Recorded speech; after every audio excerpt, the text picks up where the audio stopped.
Selamat pagi Pak, nama saya Ruben Malum Silalai, kelas 12 6. Dan di video ini saya akan menjawab mid semester PKN. Nomor 1, bagaimana pendapat Anda mengapa perlindungan hukum tidak terwujud bila penegakan hukum tidak dilaksanakan?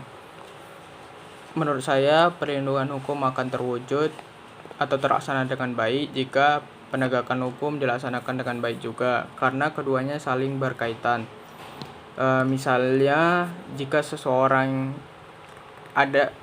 ada seseorang yang terkena kekerasan dan pemerintah tidak ada penegakan hukum seperti membuat undang-undang atau hukum yang berkaitan dengan tindakan tersebut, maka orang yang terkena tindakan tersebut akan sengsara dan tidak akan tenang hidupnya karena tidak adanya perlindungan hukum dari pemerintah. Nomor 2, mengapa hukum yang adil menjadi ukuran bagi suatu negara demokrasi? Karena negara demokrasi adalah negara yang setiap warganya memiliki hak-haknya masing-masing dalam mengambil keputusan untuk mengubah hidup mereka. Jika tidak ada hukum yang adil, maka orang-orang akan melanggar hak-hak setiap manusia. Misalnya jika orang yang sudah bekerja tidak mendapatkan gaji, tetapi dia sudah melakukan kewajibannya. Nomor 3, jelaskan perbedaan mendasar dan singkat peranan polisi, jaksa, advokat, dan hakim dalam penegakan hukum di Indonesia.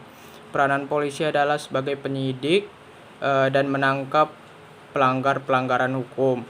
Peranan jaksa itu adalah melakukan tuntutan kepada orang yang melanggar hukum. Peranan advokat adalah melakukan pembelaan terhadap tersangka atau kliennya yang dituntut melanggar hukum. Sedangkan peranan hakim adalah memutuskan apakah si tersangka atau pelaku tersebut bersalah atau tidaknya. Nomor 4, menurut analisis Anda, hukum kita saat ini sangat memperhatikan. Apakah penegakan hukum di Indonesia bisa terwujud dengan adil oleh pemerintah saat ini? Berikan alasan Anda. Menurut saya, hukum di Indonesia akan adil jika ketegasan penegakan hukum dari presiden dapat terlaksana dengan baik, dan jika penegasan hukum dari presiden tidak dilakukan dengan baik, maka keadilan hukum di Indonesia ini tidak akan pernah terwujud. Contohnya itu membuat undang-undang. Yang kedua itu memvonis pelaku pelanggaran hukum dan lain-lain.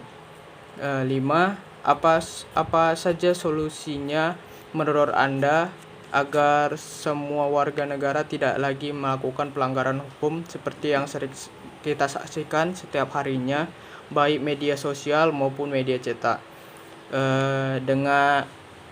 Menurut saya dengan meningkatkan taraf kesejahteraan masyarakat. Kedua itu meningkatkan lapangan pekerjaan. Yang ketiga itu meningkatkan kualitas pendidikan dan lain-lain, agar setiap masyarakat di Indonesia dapat menghindari kejahatan-kejahatan yang dilarang. Sekian dari saya Pak, terima kasih Pak.